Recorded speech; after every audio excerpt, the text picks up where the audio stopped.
독자님 안녕하세요. 5월 16일 금요일 서울경제신문 1면 오늘 주목할 만한 소식들 저희가 좀 더 깊이 파고들어 보겠습니다. 네, 안녕하세요. 오늘 일면은 미래를 향한 움직임과 또 당면한 과제들을 함께 보여주고 있어서요. 살펴볼 내용이 많습니다. 네, 첫 소식부터 보죠. 로봇 기업 로보티즈 이야기인데요. 중앙아시아 우즈베키스탄에 생산 기지를 만든다고요? 김병수 대표가 직접 갔다고 하고요. 네, 맞습니다. 이게 단순히 비용 절감이나 지리적 이점 이런 것만 보는 건 아니고요. 아, 그런가요? 더 중요한 게 있나요? 그렇죠.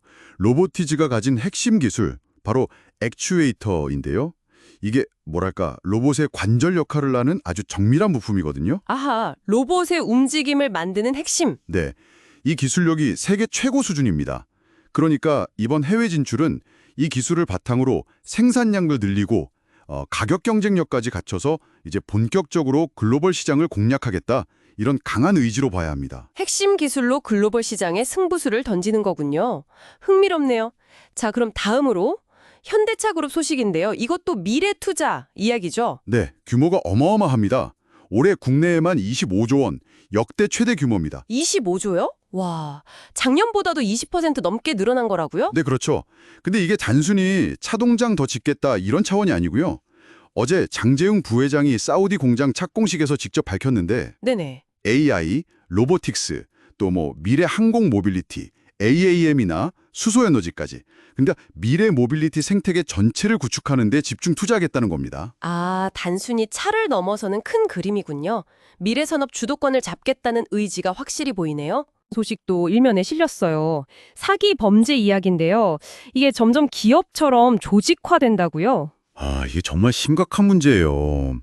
통계만 봐도요, 검거 건수가 3년 만에 2배 넘게 늘었다고 하고요. 2배나요? 네, 근데 더 놀라운 건 운영 방식입니다. 진짜 회사처럼 사업자 등록도 하고요. 직원들 4대 보험까지 들어준대요. 4대 보험까지요? 허. 네, 심지어 분야별로 팀도 나누고 성과급도 주고 직원 교육까지 시킨다고 하니까요. 이게 단순히 범죄 수법만 지능화되는 게 아니라 그 조직 운영 자체가 아예 전문화, 기업화되고 있다는 거죠. 사회적으로 정말 경각심을 가져야 할 문제입니다. 와, 진짜 기업형 범죄라는 말이 딱 맞네요. 정말 충격적입니다. 자, 그럼 마지막으로 정치권 소식으로 넘어가 볼 텐데요. 이 부분은 저희가 어떤 입장을 갖는 게 아니라 신문에 나온 사실 그대로만 전달드린다는 점 독자님들께서 유념해 주시면 좋겠습니다. 네, 맞습니다. 객관적인 사실 전달이 중요하죠. 대선을 앞두고 여당 내에서 윤석열 전 대통령 탈당 권고 목소리가 처음 나왔다고요? 이정현 공동선대위원장이 제안했다고요? 네, 어제 15일 그런 이야기가 나왔습니다. 그런데 이제 김문수 후보는 탈당은 본인이 판단할 문제다.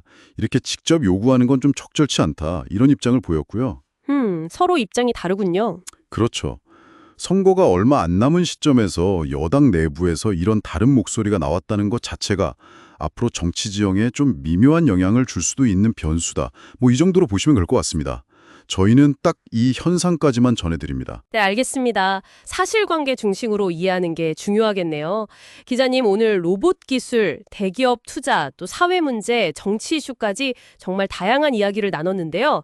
이 소식들을 종합했을 때 독자님들께서 가장 주목해야 할 점은 뭘까요? 오늘 일면은 결국 우리 기업들이 미래를 향해 정말 역동적으로 움직이고 있다는 점, 로보티즈, 현대차, 이걸 하나 보여주고요. 동시에 우리 사회 내부적으로는 해결해야 할 과제들, 고도화되는 범죄나 정치적 갈등 같은 것들이 여전히 존재한다는 걸 보여주는 것 같습니다. 미래를 향한 전진과 내부 과제 해결, 이 두 가지가 공존하는 상황이군요. 네, 그렇죠. 특히 불확실한 상황 속에서도 미래 기술, 글로벌 확장에 과감하게 투자하는 기업들의 움직임은 계속 좀 눈여겨볼 필요가 있겠습니다. 네, 오늘 깊이 있는 분석 고맙습니다, 기자님. 네, 독자님께 마지막으로 질문 하나 드리고 싶은데요. 이렇게 기업들은 로봇, AI 같은 첨단 기술에 막대한 투자를 하면서 미래를 그리고 있잖아요. 그런데 다른 한편에서는 사회 문제는 더 교묘해지고 있고요. 이런 기술 발전과 사회적 과제 사이에서 우리가 어떻게 좀 건강한 균형을 찾아갈 수 있을까요? 이 질문을 한번 생각해 보시면 어떨까 싶습니다. 네, 정말 중요한 질문이네요. 저희가 오늘 준비한 내용은 여기까지입니다. 함께해 주신 독자님 고맙습니다.